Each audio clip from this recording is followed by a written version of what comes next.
దేశవ్యాప్తంగా కాంగ్రెస్ పార్టీ మళ్ళీ పుంజుకోకపోవడానికి కారణమేంటో ఆంధ్రప్రదేశ్లో కాంగ్రెస్ పార్టీ యొక్క వ్యవహార శైలి, వాళ్ళ విధానాలు కనుక చూస్తే మనకు కాసింత అర్థమవుతుందేమో. ఆంధ్రప్రదేశ్లో టీడీపీ, జనసేన, బీజేపీ ముగ్గురు ఒక ఎన్డీఏ కూటమి పాలిస్తూ ఉన్నారు. దేశాన్ని ఎన్డీఏ కూటమి పాలిస్తూ ఉంది. ఎన్డీఏ కూటమి విధానాలకు వ్యతిరేకంగా కాంగ్రెస్ పార్టీ దేశవ్యాప్తంగా కూడా ఎక్కడికక్కడ ఫైట్ చేస్తున్నారు. ఒక ఆంధ్రప్రదేశ్లో తప్ప ఆంధ్రప్రదేశ్లో కూటమి సర్కార్ సంవత్సరం రోజుల పాలన పూర్తి చేసుకుంది ఎన్డీఏ సర్కార్. అటువంటప్పుడు కాంగ్రెస్ పార్టీకి కాసింతైనా కనుక విధానం అంటూ, విధి విధానాలు అంటూ ఉంటే, పొలిటికల్గా కాసింత సీరియస్నెస్ అన్నా ఉంటే, వాళ్ళు ఈ సంవత్సర ఎన్డీఏ సర్కార్ వాళ్ళ పాలన ఏంటి, లోపాలు ఏంటి, ప్రజలకు ఏం హామీలు ఇచ్చి ఏం అమలు చేయలేదు, ఏ విధంగా విచ్చలవిడితనం ఉంది, దౌర్జన్యాలు ఏంటి, అరాచకాలు ఏంటి, వ్యవస్థలను ఎట్లా దుర్వినియోగపరుస్తూ ఉన్నారు, వీటన్నిటి మీద కాంగ్రెస్ పార్టీ గలమెప్పాలి. వాళ్ళ బలం ఎంతైనా కానివ్వండి, బలం ఇప్పాలి. కానీ ఆంధ్రప్రదేశ్లో ఉన్న కాంగ్రెస్ అధ్యక్షురాలు ఏం చేస్తున్నారు? కూర్చుంటే జగన్ తిడతారు, లేస్తే జగన్ తిడతారు.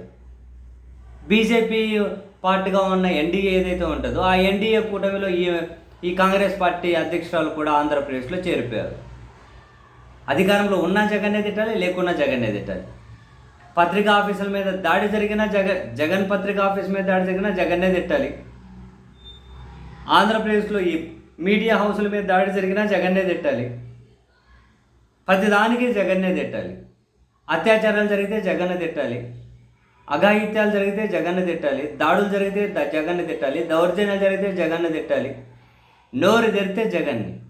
అంటే నాకు అనిపిస్తుంది సీరియస్గా, ఢిల్లీ కాంగ్రెస్ హైకమాండ్కు ఆంధ్రప్రదేశ్లో పీసీసీ అధ్యక్షురాలుగా ఉన్న షర్మిల గారికి మధ్య ఒక అగ్రిమెంట్ జరిగినట్లుంది. ఆ అగ్రిమెంట్ ఏంటంటే, ఆంధ్రప్రదేశ్లో కాంగ్రెస్ పార్టీని దాదాపు లేకుండా, నామరూపాలు లేకుండా చేసింది జగన్మోహన్ రెడ్డి. కాబట్టి మీరు వెళ్ళి లేచిన దగ్గర నుంచి పడుకునేంత వరకు మొత్తం జగన్నే తిట్టండి. మనకు ప్రభుత్వం ఎట్లుంది, ఎన్డీఏ ఇదంతా సంబంధం లే. జగన్ మన నామరూపాలు లేకుండా చేసే పరిస్థితి వచ్చింది ఆంధ్రప్రదేశ్లో. కాబట్టి జగన్నే తిట్టాలి. మీకు మీ డ్యూటీ అదే. చంద్రబాబు ఎట్లన్నా పాలించని, ఎన్డీఏ ఎట్లన్నా పాలించని, మీరు అట్లా అడగకూడదు, చేయకూడదు. ఎట్లా ఉన్నా జగన్నే తిట్టాలి, జగన్నే టార్గెట్ చేయాలి, జగన్కే నష్టం చేయాలి అని చెప్పి కాంగ్రెస్ పార్టీ కూడా షర్మిల గారితో ఒక అగ్రిమెంట్ కుదుర్చుకున్నట్టున్నారు.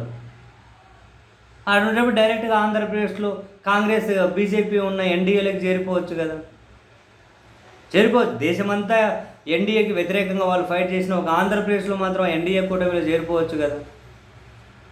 ఒకవేళ కాంగ్రెస్ హైకమాండ్కు షర్మిల గారికి కనుక ఈ ఒప్పందం కుదరకపోతే, ఇలాంటి అగ్రిమెంట్ కుదరకపోతే, మరి ఇక్కడ షర్మిల గారి వ్యవహార శైలి ఏంటి? ఎన్డీఏతో చేతులు కలిపింది. అటువంటిప్పుడు ఆమెను సీట్లు ఎందుకు కూర్చోబెడుతున్నారు? అదే కాంగ్రెస్ అధ్యక్షులుగా ఎందుకు ఉంచుతున్నారు?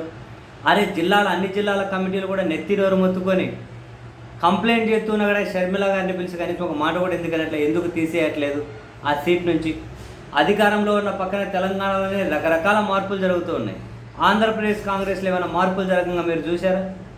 ఈ పీసీసీ అధ్యక్షురాలుగా ఉన్న ఈమెను ఎందుకు ఎంకరేజ్ చేస్తుంది కాంగ్రెస్ హైకమాండ్? మరి ఎందుకంటే ఆ కాంగ్రెస్ హైకమాండ్కి, షర్మిల గారికి జగన్మోహన్ రెడ్డిని టార్గెట్ చేయడమే మన లక్ష్యం కావాలి అని ఒక భయంకరమైన ఒక బలమైనటువంటి అగ్రిమెంట్ జరిగినట్లుంది.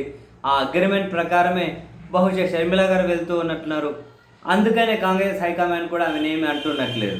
ఇది ఈ కారణం తప్ప వేరే కనిపించడం లేదు నాకైతే.